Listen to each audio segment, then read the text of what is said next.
Bismillahirrahmanirrahim. Assalamualaikum warahmatullahi wabarakatuh. Alhamdulillahirrahmanirrahim. Wabillahi nasta'in ala umur dunya waddin. Wassalatu wassalamu ala sayyidil mursalin wa ala alihi wasbihi ajmain. Yang terhormat kepada dosen pengampu mata kuliah penulisan berita dan artikel Bapak Dr. Adi Kusuma, ya yang saya hormati kepada penanggung jawab mata kuliah penulisan berita dan artikel dari Umi Kulsum, ya tidak lupa menyapa teman-teman dimanapun Anda berada. Jadi pada kesempatan kali ini saya akan membahas mengenal penulisan artikel ilmiah dan bagaimana cara membuatnya gitu. Jadi yang perlu diketahui adalah artikel ilmiah itu adalah suatu tulisan ilmiah, tulisan yang memang memiliki sangkut paut terhadap keilmuan yang sedang kita pelajari. Dalam artian bahwasanya artikel ilmiah itu adalah salah satu perwujudan daripada teori yang kita pelajari yang nantinya juga akan dikaitkan dengan permasalahan yang terjadi nih di sekitar kita. Nah, memang mengapa sih artikel ilmiah itu penting? Jadi pentingnya artikel ilmiah ini bertujuan bahwasanya untuk melatih cara berpikir mahasiswa, untuk melatih berpikir kritis dalam artian bahwasannya memahami masalah yang terjadi tidak hanya mengetahui sebab akibat, tetapi dari situ bagaimana kita berusaha mengaitkan teori-teori keilmuan yang sudah ditemukan oleh para cendekiawan sehingga nanti akan memberikan kebaharuan terhadap masalah-masalah yang memang tadinya mungkin sudah diselesaikan belum efektif, tapi ketika diteliti lagi menemukan solusi mutakhir sehingga masalah-masalah yang terjadi di masyarakat itu lebih kayak bisa diselesaikan, bisa dikurangi gitu. Lalu terdapat juga struktur dalam menulis artikel ilmiah yang memang itu ada abstrak, ada judul, ada abstrak, lalu misalnya pendahuluan, ada metode penelitian, hasil penelitian, lalu misalnya kesimpulan, serta daftar pustaka. Jadi setidaknya ada 7 struktur dalam penulisan artikel ilmiah, dan memang di dalam menulis artikel ilmiah atau sebelum menulis artikel ilmiah itu diperlukan suatu pemahaman ya terhadap permasalahan apa yang kita pelajari, tentang teori apa yang akan kita gunakan untuk penelitian kita. Bahwa pada dasarnya artikel ilmiah itu memang kan sesuatu karya yang memang yang harus dipenuhi oleh para mahasiswa, baik itu di jenjang S1 hingga di jenjang doktoral, yang memang tentu masing-masing di antara itu semua memiliki tingkat kesulitan, memiliki rintangan tersendiri. Dan memang ketika misalnya dalam menulis artikel ilmiah itu harus mengetahui ini apa alasan kita melakukan penelitian itu, apa metode yang digunakan. Dan memang ketika misalnya menulis artikel ilmiah itu kita harus memastikan bahwasannya kita harus sering membaca terhadap buku-buku sumber-sumber yang memang kita jadikan rujukan. Dan memang dalam menulis artikel ilmiah kita perlu fleksibel.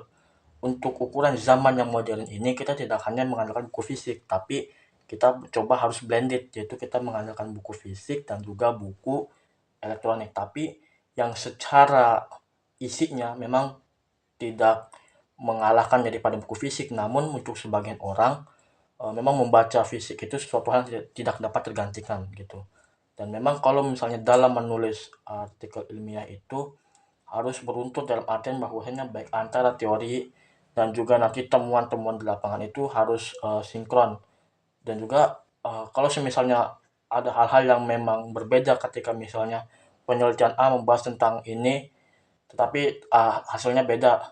Nah, itu memang harus ada keterbaharuan gitu, bahwasanya kalaupun memang objeknya beda, maka ya paling tidak harus ditemukan juga solusi-solusi yang baru, atau misalnya solusi-solusi yang memang lebih jauh efektif dan sebagainya. Dan memang terkait dengan daftar pustaka lalu juga sumber-sumber memang harus terus diperbanyak gitu. Artinya adalah artikel ilmiah yang berkualitas itu bagaimana dia berisi mengenai hal-hal yang memang terjadi di masyarakat, masalah-masalah itu didukung dengan sumber-sumber yang banyak, yang terpercaya, serta nanti yaitu menunjukkan bahwa artikel ilmiah yang dibuat itu memang murni atas pemikiran terhadap rintangan-rintangan yang terjadi di masyarakat. Dan memang menulis artikel ilmiah itu tidak semudah untuk menulis artikel umum, artikel populer gitu. Karena memang artikel ilmiah itu memang bahasanya lebih kepada formal, objektif, yang dimana di situ ada glosarium atau ibaratnya istilah-istilah kata di dalam penulisan artikel ilmiah itu. Dan juga lalu misalnya kita sudah menyusun ibaratnya secara isi mulai dari pendahuluan hingga hasil pembahasan hingga daftar pustaka, maka perlu juga menyusun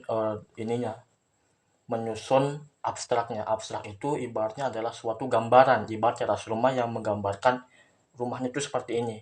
Pun begitu juga kalau di artikel ilmiah, abstrak itu adalah dasar bagaimana kita memahami judul artikel ilmiahnya, masalah apa yang coba diangkat, solusinya sebagaimana gitu. Dan juga kalau kita misalnya sudah menyusun artikel ilmiahnya, kita perlu memastikan apakah ada yang harus diperbaiki, ada yang harus ditambah atau dikurangi. Dan juga kalau memang sudah dirasa cukup baik, ya maka harus juga dipublikasikan. Mempublikasikan artikel ilmiah itu memang harus memenuhi persyaratannya gitu, entah baik secara penulisan maupun juga sumber-sumber yang harus dikutip, berapa banyak jumlahnya.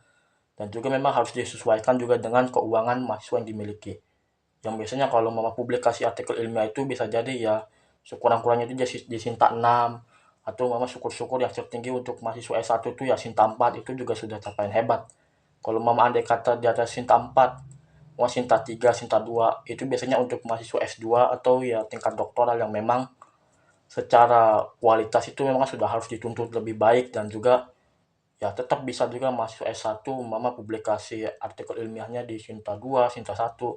Ya itu memang kalau dia itu berkolaborasi, lalu juga apa tuh namanya, mungkin ada dana silang bantuan penelitian gitu, sehingga pada dasarnya artikel ilmiah itu harus berbanding artinya kualitasnya dengan rating publikasinya tuh ya harus seimbang. Jangan sampai misalnya artikel ilmiah nih sudah dipublikasi di Sinta 2 katakanlah atau Sinta 3, tetapi secara isi kualitas kebaharuannya ya sama seperti Sinta 5, di Sinta 6 levelnya gitu. Jadi jangan sampai seperti itu. Jadi intinya adalah artikel ilmiah itu sebagai perwujudan bagi mahasiswa untuk menggali terhadap pikiran-pikiran ilmiah yang nantinya itu harus dipublikasikan, disebarluaskan, sehingga nanti meningkatkan wawasan bahwasannya memahami teori itu diiringi dengan praktek.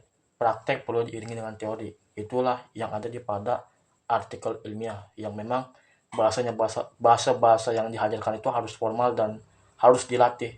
Bukan berarti tidak bisa gitu. Dan dengan seperti itu, maka ya dapat diketahui juga status kemahasiswaannya gitu, bahwa mahasiswa itu kan adalah orang yang selalu belajar, yang belajar itu memang sudah mulai mencapai puncak keilmuan gitu, sehingga harus menunjukkan pikiran kritis sehingga nanti membantu masyarakat untuk lebih baik. Demikianlah learning journal yang dapat saya sampaikan, kurang lebih mohon maaf. Wassalamualaikum warahmatullahi wabarakatuh.